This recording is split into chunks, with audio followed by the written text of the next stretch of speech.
I was kicked out of my home as a teenager due to false rumors spread by my brother. Years later, after seeing my success, my parents demanded money from me, even after they had abandoned me. I'm a 28-year-old woman with a twin brother, and growing up, he and I experienced very different treatment from our parents. They seemed genuinely convinced that my brother was destined for greatness, while I was the so-called black sheep, just because I was more interested in playing sports or making new friends than studying.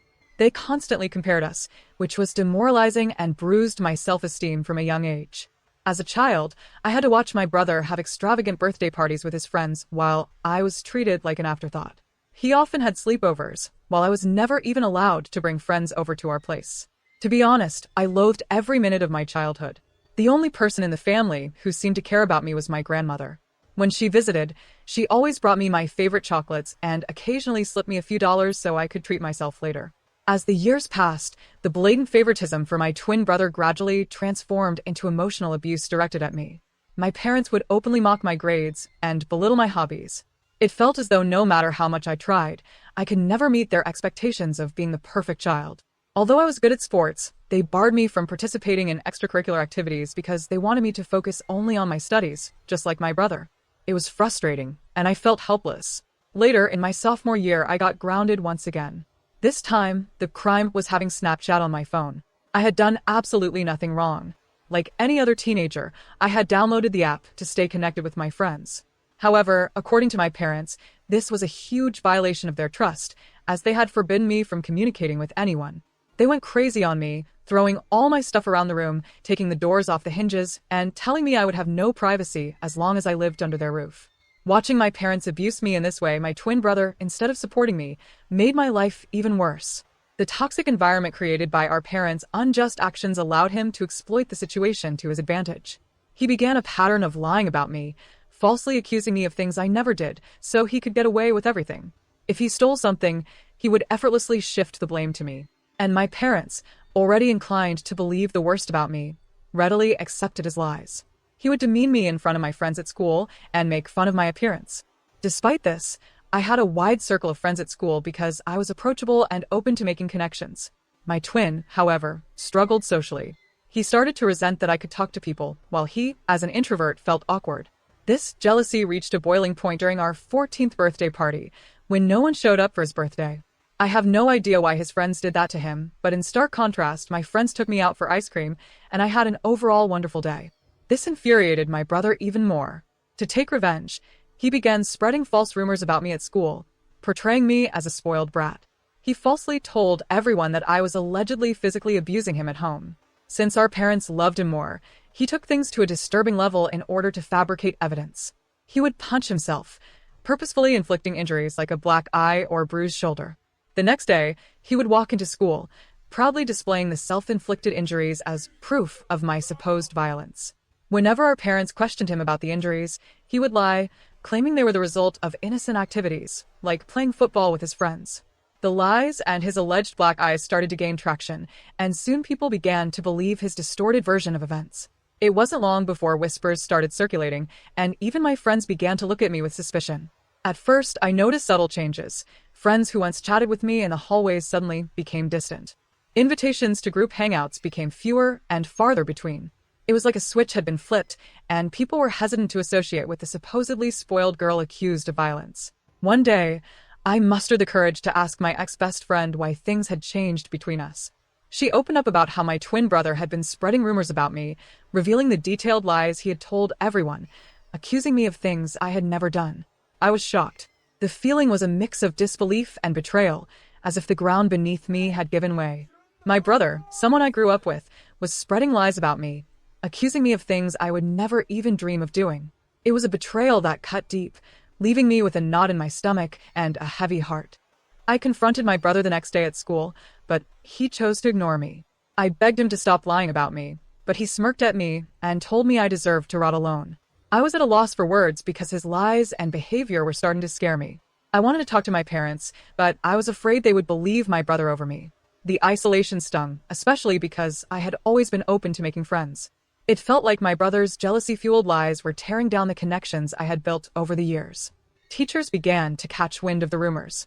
It was a surreal experience, like I was living in a parallel reality where my true self was overshadowed by the malicious story spun by my own twin. The lies had grown beyond mere teenage gossip. They were now shaping how people truly perceived me. The nasty rumor quickly reached my principal's ears, and then my worst nightmare came true. The principal immediately called me, my brother, and our parents into his office to discuss these alleged rumors. I sat there, heart pounding, as the principal demanded the truth. I hoped my brother would finally come clean, but instead, he doubled down on the lies. He straight up told the principal that, yes, the rumors were true, and painted me as a bully who went around beating him up when our parents weren't around. I couldn't believe it. Shock washed over me as my brother continued spinning this twisted story, claiming I was angry at him for getting more love from our parents.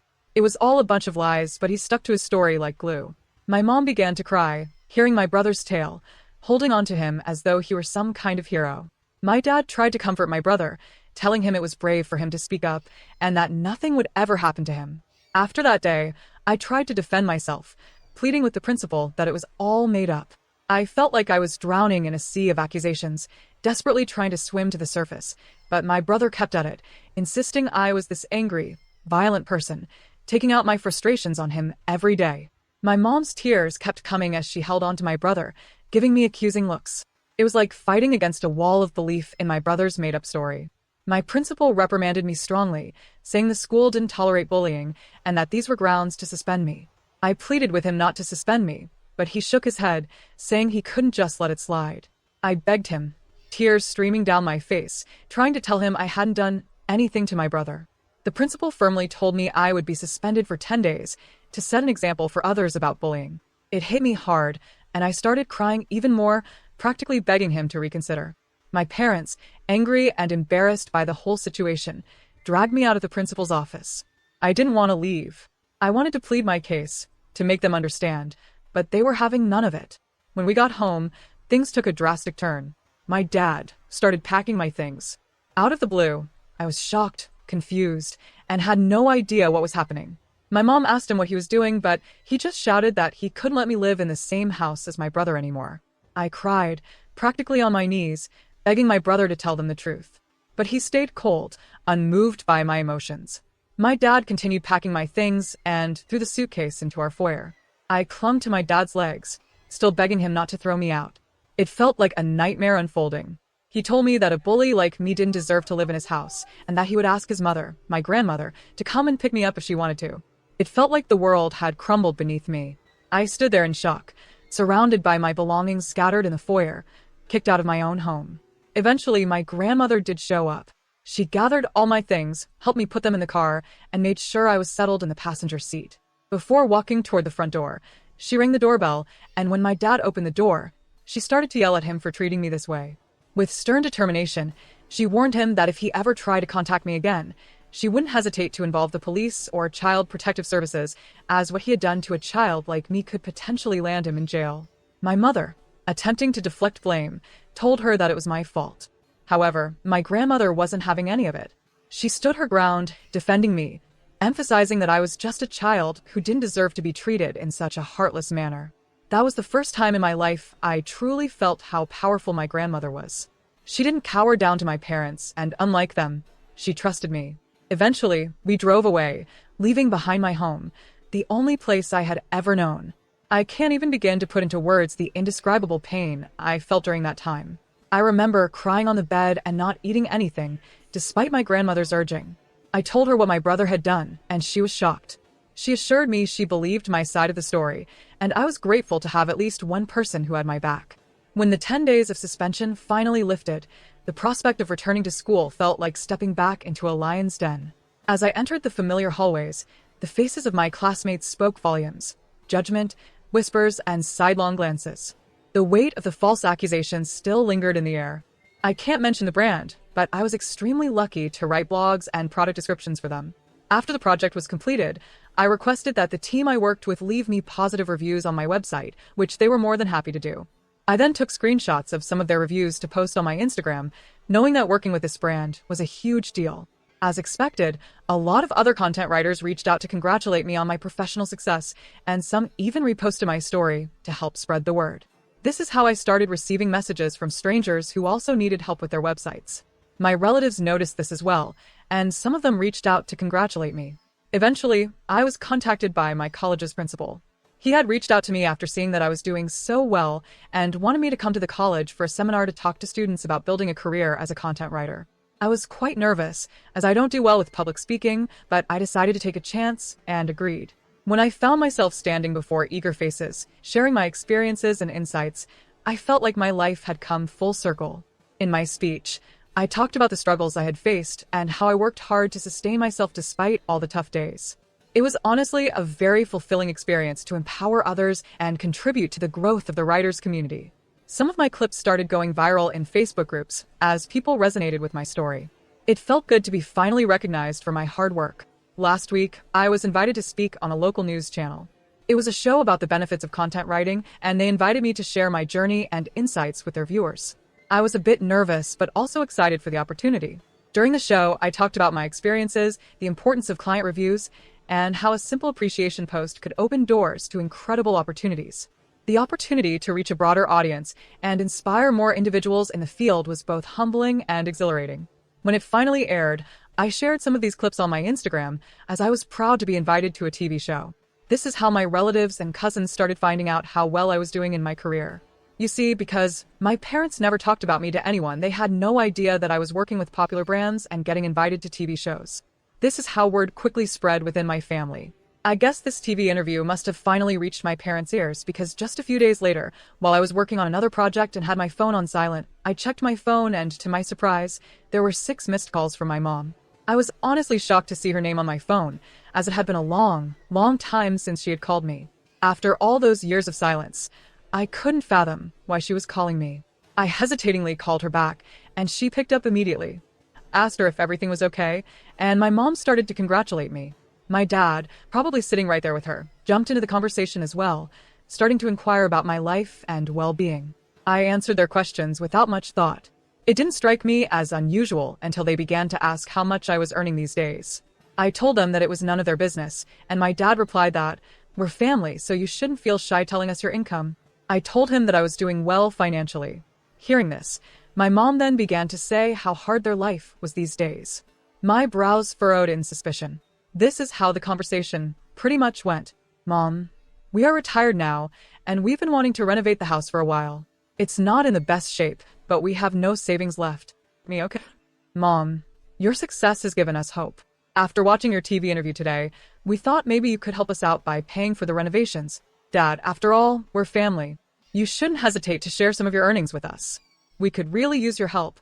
Me, "Are you joking with me? Why are you asking me for money when you haven't even talked to me for years? I don't know what made you decide to reach out to me, and while I appreciate the congratulations, I'm not going to help you out in any way." Hearing this, my mom started saying how I was being a bad daughter and that I needed to support them as a family. My dad also added that as my parents, they deserved to be looked after, and this was the least I could do. I was so pissed at this that I wanted to give them a piece of my mind. I suddenly got an idea. Instead of just arguing with them, I should teach them a lesson for thinking they could mooch off me after mistreating me all those years ago. I told my parents that I was willing to help them if, and only if, they agreed to my demands. My dad curiously asked me what it was, and without hesitation, I laid out my demand. If they wanted my help, they had to publicly admit, in front of our family and friends, that my brother was the mastermind behind the hurtful rumors that had tarnished my reputation. I wanted them to humiliate my brother the same way they had humiliated me in front of everyone by believing his lies and manipulations. I wanted them to take accountability for their actions and acknowledge the pain they had caused. Hearing my impossible condition, my dad began to question the necessity of such an admission. My mom told me how this was all quite unnecessary and that we could have a private discussion without involving others, but I held my ground. This condition was non-negotiable, a prerequisite for any assistance they wanted from me in the future. As the tension escalated, my dad raised his voice, asserting his role as my father, and started emphasizing that it was my duty to help my family in need. My mom, in a last-ditch effort, urged me to do the right thing and help them, emphasizing the years they had spent raising me. I couldn't help but find irony in their sudden appeal. I reminded them of the past, of the fact that they had kicked me out, and it was my grandmother who had raised me, not them. They started to get more and more agitated, but I told them firmly that if they wanted to establish contact with me and seek my financial assistance from now on, then the truth needed to be acknowledged publicly, and my brother needed to face consequences for his actions. Since that conversation, My parents have been incessantly trying to call me, but I am ignoring their calls. I am starting to regret even calling them back that day. I'd like to know, though, if I would really be in a hole if I didn't help my parents at all. Update 1. It's been a whirlwind of a week since I last shared my story, and the support and encouragement I've been receiving from everyone have been overwhelming. It's heartening to know that I'm not alone during this time. I'm glad that everyone agrees that I should not engage with my parents or even consider helping them out after what they put me through. The reason I even gave them such a condition was because I knew it was pretty much impossible for them to do it. I know they love my brother too much, and despite the fact that they might have found out by now that it was all his lies, I know they will never put him through what they put me through. Today, my brother sent me a nasty text message after my parents again tried to contact me, and I refused to pick up their calls. This is what he wrote. Hey sis, it's been a long time since I saw you, and I can tell you that every day without you in my life has been great. I heard that mom and dad reached out to you, and you gave them a crazy ultimatum. They are never going to go through with it, you know that, right? They clearly never loved you, and they will never do anything to hurt me.